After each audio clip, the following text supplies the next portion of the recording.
안녕하세요. 그 길을 걷는 교회 수요 묵상 사무엘상 생각입니다. 사울이 어떻게 왕으로 세워졌는지 그 과정을 살펴보았었습니다. 그런데 그 과정을 기록한 성서를 읽다 보면 복선이 등장한다는 것을 확인할 수 있었습니다. 예컨대 사울은 사무엘에게 순종해야 한다거나 하나님께서 왕을 요구한 것이 마땅찮기에 때도 아닌데 우레와 비를 내리셨습니다. 사울이 하나님을 진정한 왕으로 섬기느냐, 섬기지 못하느냐에 따라 많은 것들이 결정되게 돼 있었습니다. 이러한 복선은 여지없이 현실이 돼 버립니다. 오늘 살펴보게 될 사무엘상 13장의 말씀은 사울이 관역을 이탈하는 그 시작 지점에 관한 내용입니다. 그 내용을 먼저 전해 드리겠습니다. 사울이 왕이 될 때 나이가 대략 40세였습니다. 그가 이스라엘을 다스린 지 2년이 되었습니다. 사울은 블레셋과 전쟁을 하기 위해 백성들을 모았습니다. 자신이 직접 지휘하는 군대는 2,000명으로 믹마스와 베델 산지에 주둔했습니다. 사울의 장성한 아들 요나단이 지휘하는 군대는 1,000명으로 베냐민 지파의 땅 기브아에 주둔했습니다. 이렇게 총 3,000명을 제외하곤 나머지 백성들은 집으로 돌려보냈습니다. 요나단의 부대가 먼저 블레셋 사람들의 수비대를 공격했습니다. 블레셋은 이 소식을 듣고 전쟁에 참전합니다. 사울은 온 이스라엘에 나팔을 불어 소집령을 내렸습니다. 이 소식을 들은 이스라엘 사람들은 길갈에 모여 왕 사울을 따랐습니다. 헌데 블레셋 사람들의 전력은 막강했습니다. 병거가 3만이었고 기마병이 6,000명이었습니다. 심지어 보병은 바다의 모래알처럼 많아 셀 수조차 없었습니다. 블레셋 군대는 이스라엘 군대를 포위했습니다. 이스라엘 진영에는 두려움과 불안감이 감돌았습니다. 이스라엘 군사들은 굴이나 숲이나 바위 틈이나 구덩이나 웅덩이에 기어 들어가 숨었습니다. 더러는 요단강을 건너 갓과 길르앗 지역까지 달아났습니다. 사울은 길갈에 남아 있었는데 탈영하지 않은 군사들도 떨고 있었습니다. 사울은 사무엘이 오면 하나님께 예배를 드림으로 이 위기를 돌파하고자 했습니다. 그런데 이래 동안 사무엘을 기다려도 오지 않았습니다. 그러자 남은 이스라엘 백성들은 사울을 떠나기 시작합니다.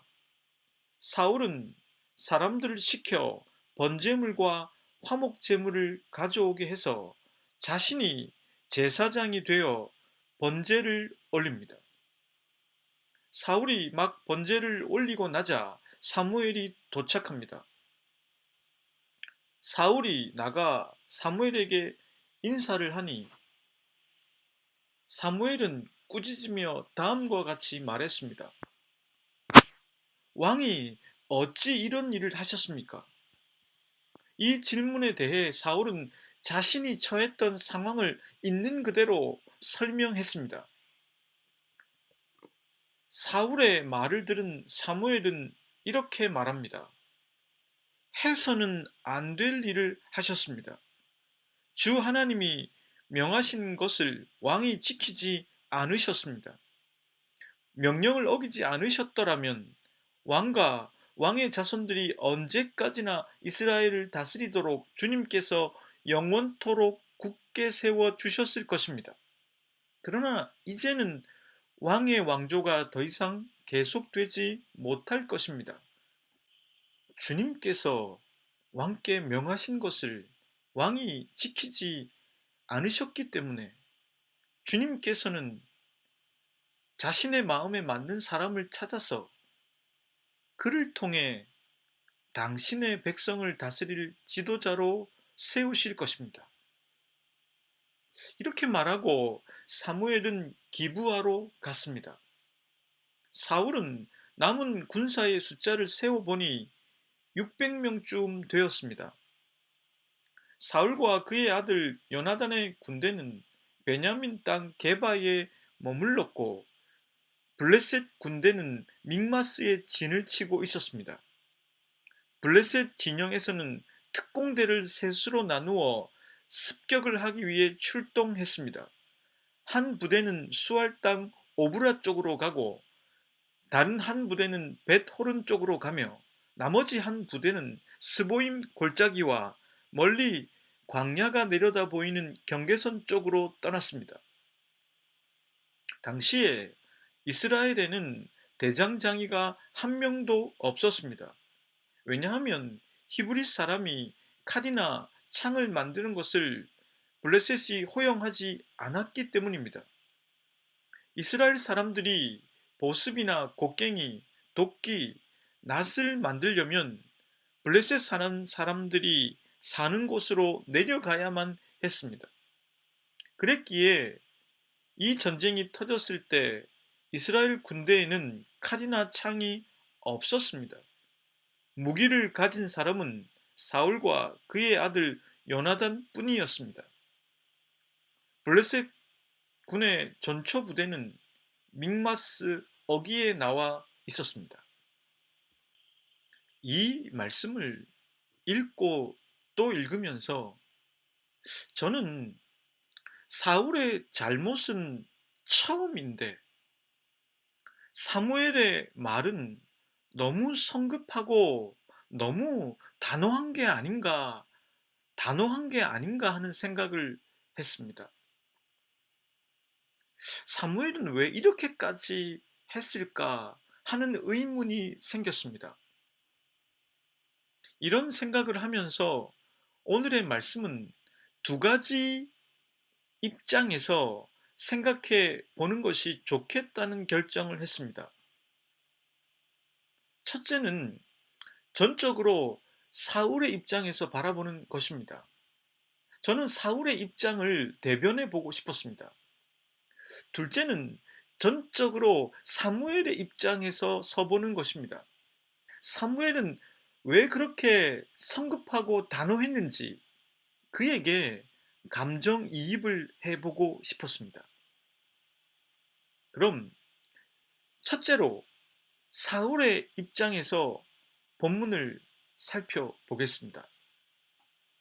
사울의 입장을 제가 변호하듯 나열해 보겠습니다. 이스라엘 백성들이 하나님께서 원하시지 않는 왕을 세우는 인위적인 길을 택한 것은 두말할 나위 없이 블레셋과 싸워 이기기 위함이었습니다. 그것은 이제 처음으로 왕이 된 사울이 할 일이었습니다. 왕이 이것을 효과적으로 수행하는지 혹은 수행하지 못하는지에 따라 그의 통치는 성공이냐 실패가 가름되게 됩니다. 다윗의 예를 들어보면 다윗도 전쟁을 치르러 나가야 하는 때가 있었습니다. 그때 나가지 않고 빈둥거리다가 우리의 아내 밧세바가 목욕하는 것을 보게 되지 않습니까? 그러니 군대의 전력 차이가 크지만 사울으로서는 피할 수 없는 전쟁이었습니다.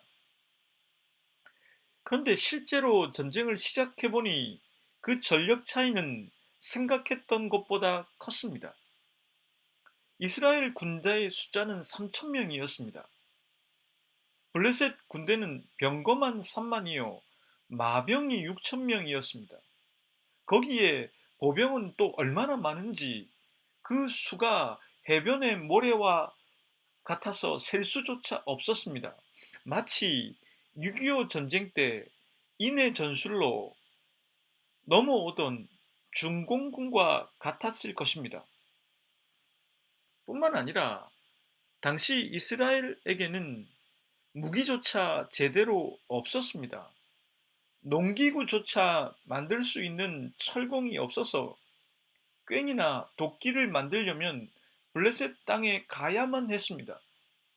이것은 이스라엘이 무장하지 못하도록 블레셋이 그렇게 한 것입니다. 오죽했으면 사울과 그의 장성한 아들 요나단의 손에만 칼과 창이 있었겠습니까? 이것은 군주국의 역사와 관계가 있을 것입니다. 블레셋은 왕을 중심으로 중앙 집권적인 힘을 갖고 있었습니다. 이에 반해 이스라엘은 이제서야 사울 왕을 중심으로 뭉치기 시작했습니다. 그런 이스라엘이 이런 상황인 것은 어쩌면 당연한 것일지 모릅니다. 김민주 씨가 쓴 50개 키워드로 읽는 북유럽 이야기라는 책이 있습니다. 이 책을 보면 바이킹의 역사가 나오는데 바이킹은 기원 후 800년부터 1050년까지 북유럽에서 바다를 지배했던 사람들입니다. 스웨덴, 노르웨이, 덴마크 이 세 나라가 바이킹의 나라들입니다. 이들은 주로 서유럽을 공격하곤 했는데 9세기 서유럽이 정치적으로 혼란스러운 상황이었기 때문입니다. 이 지역을 통일한 카롤링거 프랑크 왕국의 샤를마뉴 대제가 814년 사망한 후에 프랑크 왕국은 세 개의 국가로 해체 분열됩니다. 그러자 국방이 허술해집니다. 이 틈을 노려 바이킹들은 서유럽을 공격했습니다. 왕을 중심으로 중앙 집권적인 시스템이 갖추어지지 않으면 군사적으로 허술해지게 된다는 역사적 교훈을 우리들에게 전해주고 있습니다. 사울이 이끄는 이스라엘 군대는 아직 신생 군주국으로서 어쩔 수 없는 한계를 갖고 있었던 것입니다. 그렇다면 사울은 그러한 차이를 모르지 않았을 텐데 왜 블레셋과의 전투를 시작했을까요? 사울은 지난 시간 살펴본 대로 암몬과의 전투에서 승리를 한 뒤에 자신감을 갖게 되었을 것입니다. 그리고 사람들이 이제서야 자신을 왕으로 인정해 주니 분명히 그 점도 좋았을 것입니다. 그리고 사울 속에는 이러한 말씀이 자리 잡았을 가능성이 높습니다. 출애굽기 14장 14절 말씀입니다. 여호와께서 너희를 위하여 싸우시리니 너희는 가만히 있을지니라. 전쟁은 자신이 아니라 하나님께 속해 있다는 생각을 했을 것입니다. 전쟁에서 승리해 본 경험을 토대로 사울은 하나님께서 싸우실 것이라는 믿음을 갖게 되었을 것입니다. 허나 막상 전쟁을 시작하고 보니 그 전력 차이가 엄청났습니다. 정식 군인으로 조직되고 훈련된 군사들이 아니라 백성들 중에서 지원한 민병대 정도인 이스라엘 군사들은 도망치기에 바빴습니다. 안 그래도 적은 군사의 숫자인데 더 줄기 시작했습니다. 사무엘을 만난 후 혼이 난 사울에게 남은 군사의 숫자는 고작 600명 정도였을 뿐입니다. 이 상황에서 사울은 어떻게든 전환점을 만들고 싶었습니다. 모멘텀이 필요했던 것입니다. 이때 사울이 선택할 수 있는 유일무이한 방법은 바로 예배였습니다. 예배를 통해 우리가 하나님의 군대라는 것을 재확인시키고 이 전쟁은 하나님께서 우리를 위해 싸우시는 것임을 각인시킬 필요가 있었습니다. 그리고 사기가 완전히 바닥인 사울의 군대에 결집을 시킬 수 있는 중요한 지점이 될 수 있었습니다. 그런데 사무엘에게 연락을 취했는데도 사무엘이 오지 않았습니다. 일주일이 지나도 전장에 도착을 하지 않았습니다. 이렇게 되자 사기는 더 떨어지고 두려움이 진영을 뒤덮습니다. 사울은 자신에게 주어진 왕이라는 권한에서 딱 한 가지 제약을 잘 알고 있었습니다. 제사장의 역할만큼은 사무엘의 것입니다. 자신에게 많은 권한이 주어져 있지만 제사장권만은 주어져 있지 않았습니다. 그 점에 있어서 사무엘은 아직 현존하고 있었고 사울은 사무엘에게 순종해야만 했었습니다. 그래서 이래를 기다린 것이고 사무엘이 도착하지 않아 사울의 마음은 갈등으로 가득 차게 되었습니다. 사울은 넘어서는 안 될 한계가 있었다는 것을 알았습니다. 그랬기 때문에 일주일을 기다린 것입니다. 하면 안 될 일을 할 것인가 하는 문제로 극심하게 고심합니다. 그리고 그는 결국 번제를 드리고 맙니다. 그리고 번제가 끝이 나자 사무엘이 도착합니다. 사무엘은 사울이 하지 못할 일을 했다며 이제 다른 사람을 왕으로 세울 것이라는 충격적인 선언을 하고 맙니다. 어쩔 수 없는 상황을 구구절절 설명해 보았지만 사무엘은 단호할 뿐입니다. 만약에 이때 당시에 사울이 자신의 마음을 아들 요나단에게 편지로 전했다면 다음과 같은 편지가 되지 않았을까 싶습니다. 요나단아, 못난 아비를 아비로 두어 네가 고생이 많구나. 누가 뭐라 해도 내가 최선을 다했음은 너는 알고 있겠지. 블레셋과의 전투를 두고 불멸의 밤을 보냈지만 싸우지 않는 왕은 왕일 수 없으니 전쟁에 나가야만 했다. 암몬과의 전투에서도 넌 보지 않았냐? 우리 하나님께서 싸우시는 전쟁임을. 그리고 나에 대해 의심하던 눈빛이 존경과 경외의 눈빛으로 일순간 바뀌는 그 신비를 이 전쟁이 쉽지 않을 것이라고 예상은 했지만 솔직히 이 정도일 줄은 몰랐다. 백성들은 겁이 나 도망쳤지. 사실 나도 겁이 났단다. 내가 할 수 있는 건 아무것도 없었다. 사무엘이 얼른 와서 하나님을 예배하고 도우심을 구하는 수밖에. 그런데 이래를 기다려도 오지를 않았어. 나는 더 이상 기다릴 수 없었다. 두려움에 휩싸인 군대를 보는 장수의 마음이 어떤 것인지 사무엘이 알기나 하겠니? 그런데 하필 번제가 끝난 그 순간 사무엘이 와서 이제 하나님이 나를 버리셨다고 하는구나. 그리고 하나님 마음에 합한 사람을 세우실 것이라고. 아비의 마음이 참 괴롭구나. 무슨 일이 생길지 모르니 신변을 잘 살피고. 이 편지는 제가 사울이 처한 상황을 여러분들이 와닿기 쉽게 적어본 것에 불과합니다. 어디까지나 성경에 기록되어 있지 않는 상상력의 산물일 뿐입니다. 그렇지만 여러분들이 사울의 마음을 헤아리는 데는 도움을 줄 수 있다고 생각됩니다.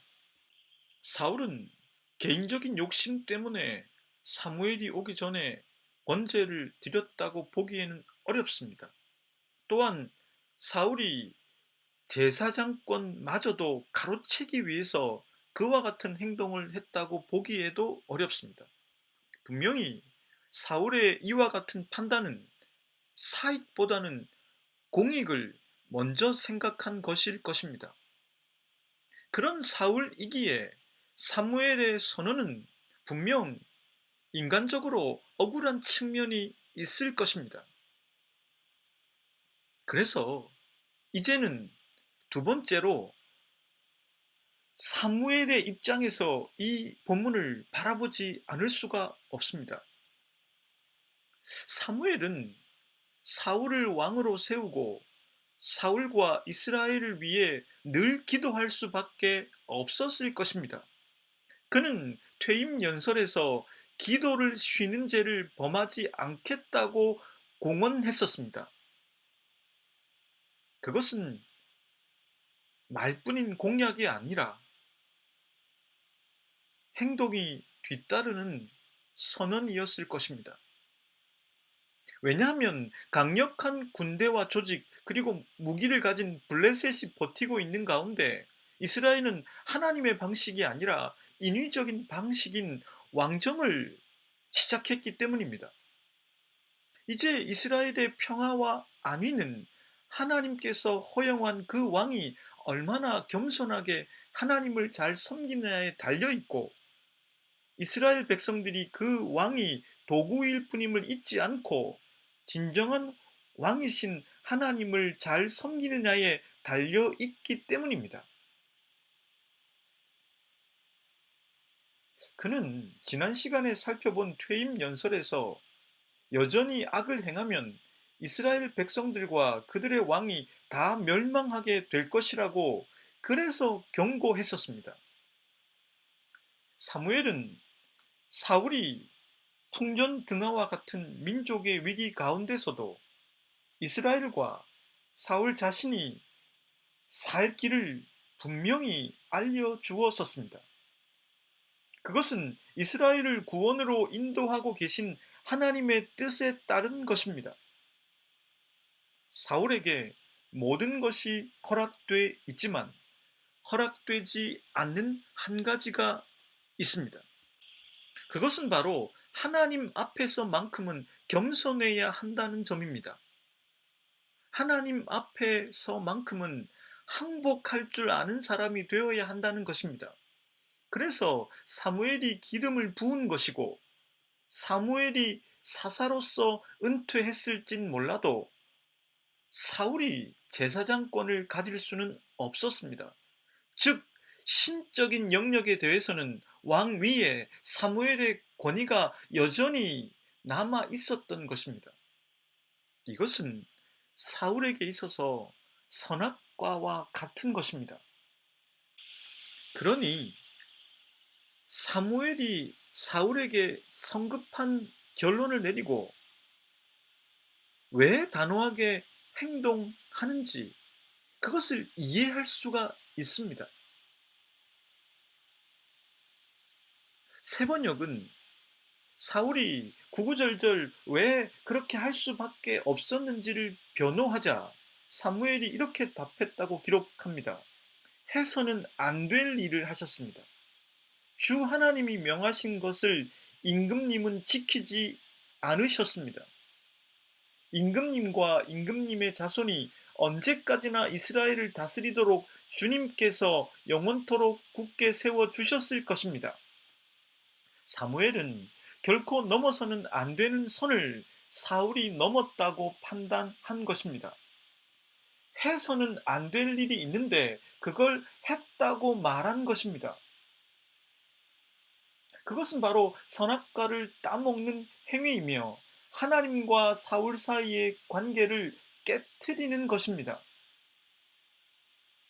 그래서 사울이 화목제까지 드리지 못하고 번제가 끝났을 때 사무엘이 왔던 것입니다. 아담과 하와처럼 상황에 대해서 핑계를 댈 수 있습니다. 뱀이 유혹을 했고 하나님께서 나와 함께 살도록 만드신 여자가 나를 유혹했습니다. 아담은 그 상황을 말함으로써 자신의 잘못을 감소시키려 노력했습니다. 그러나 하나님께서 보신 것은 결국 그 선악과를 먹은 아담입니다.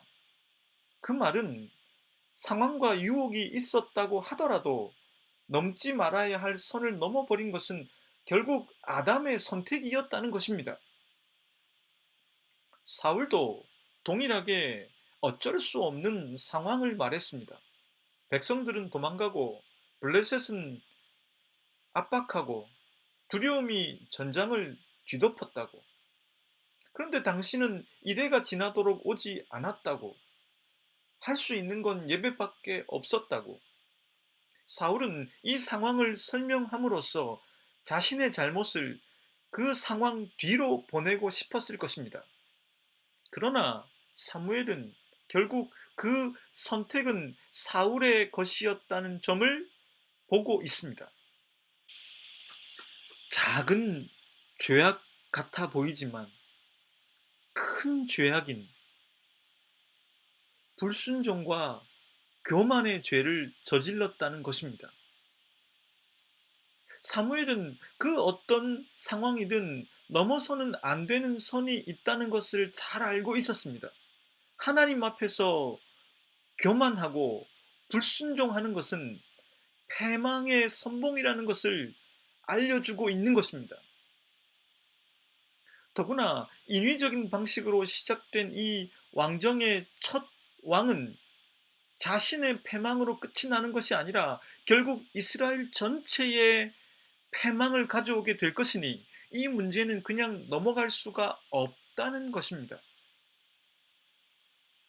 제가 최근에 운전을 하는데 속도 방지턱을 넘다가 앞 바퀴 쪽에서 퍽 하는 소리가 났습니다.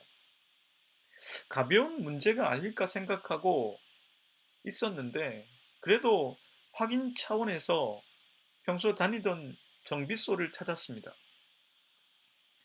리프트에 띄워서 제 차를 보던 정비사님은 제 차의 앞 바퀴 왼쪽에 타이어를 잡고 있는 흔히 쇼바라고 불리는 부분에 스프링이 깨져 있다는 것을 확인했습니다.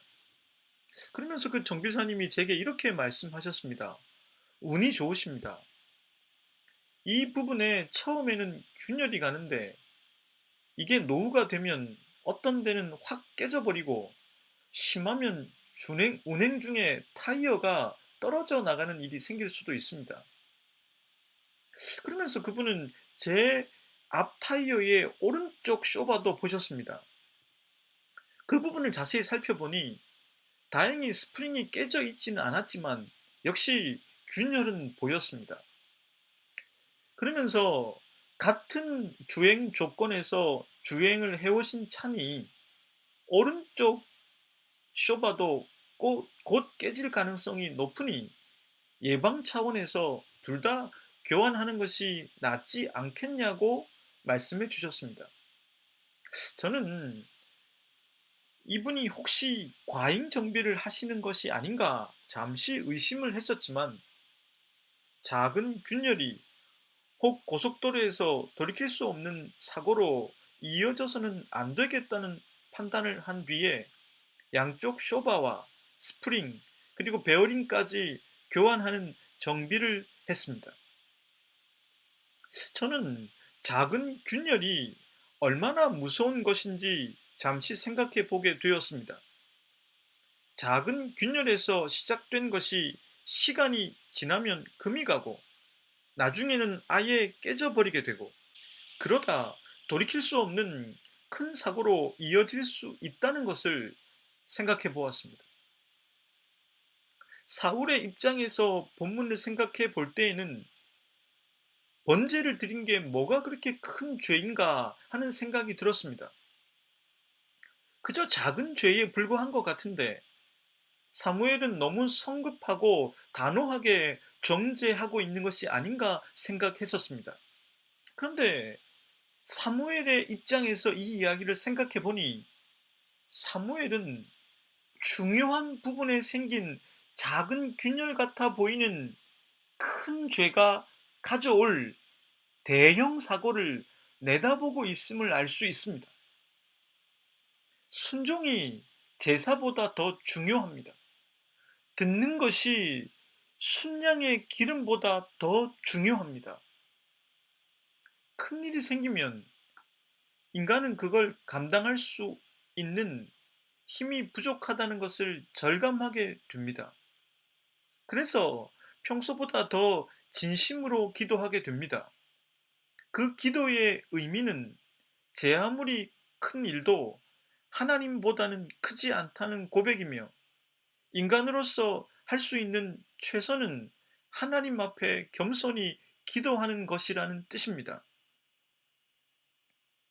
눈을 감아야 비로소 눈을 뜨게 됩니다. 그런데 하나님 앞에 눈을 감는 행위, 즉 하나님을 인정하고 하나님 앞에 겸손함이 없다면 인간은 그 큰 일을 넘어설 힘을 얻지 못합니다. 내 상황을 모면하기 위한 혹은 내 상황을 바꾸기 위한 그런 예배가 아니라 하나님께 진정으로 순종하는 겸손이 바로 더 중요하다는 것입니다. 이게 바로 기독교 예배의 본질입니다.